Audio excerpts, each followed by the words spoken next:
ഛത്തീസ്ഗഡിൽ ജയിലിലടച്ച കന്യാസ്ത്രീകളെ മോചിപ്പിക്കണമെന്നാവശ്യപ്പെട്ട് വെൽഫെയർ പാർട്ടിയുടെ പ്രതിഷേധം. ചെറുവണ്ണൂർ മേഖലാ കമ്മിറ്റി നടത്തിയ പ്രതിഷേധ സംഗമം ഫാദർ ജിജു പള്ളിപ്പറമ്പിൽ ഉദ്ഘാടനം ചെയ്തു. വെൽഫെയർ പാർട്ടി ചെറുവണ്ണൂർ മേഖലാ കമ്മിറ്റിയുടെ ആഭിമുഖ്യത്തിൽ ഛത്തീസ്ഗഡിൽ BJP സർക്കാർ ജയിലിലടച്ച കന്യാസ്ത്രീകളെ മോചിപ്പിക്കണമെന്നാവശ്യപ്പെട്ടുകൊണ്ടാണ് പ്രതിഷേധ സംഗമം നടത്തിയത്.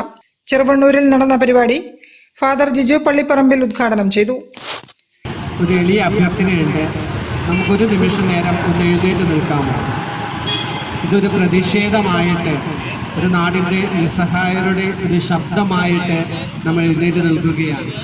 നമ്മുടെ മുമ്പിൽ മറ്റൊന്നുമല്ല നമ്മൾ പറയുന്നത്, ഈ നിരപരാധികളായ കന്യാസ്ത്രീകളെ മോചിപ്പേ എന്ന അഭ്യർത്ഥനയോടുകൂടിയാണ് ഞങ്ങൾ പ്രതിഷേധമായിട്ട് ഉദ്ഘാടനം ചെയ്തുകൊണ്ട് എഴുന്നേറ്റ് നിൽക്കുന്നത്. വെൽഫെയർ പാർട്ടി ചെറുവണ്ണൂർ മേഖലാ കമ്മിറ്റി പ്രസിഡന്റ് നിസാർ മീഞ്ചന്ത അധ്യക്ഷനായിരുന്നു.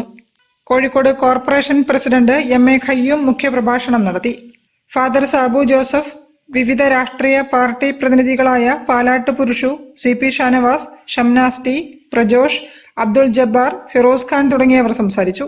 VP ബഷീർ, താസിം തുടങ്ങിയവർ പ്രതിഷേധ പരിപാടിക്ക് നേതൃത്വം നൽകി. News bureau, Feroke. കന്യാസ്ത്രീകളുടെ അറസ്റ്റിൽ സർക്കാർ നടപടി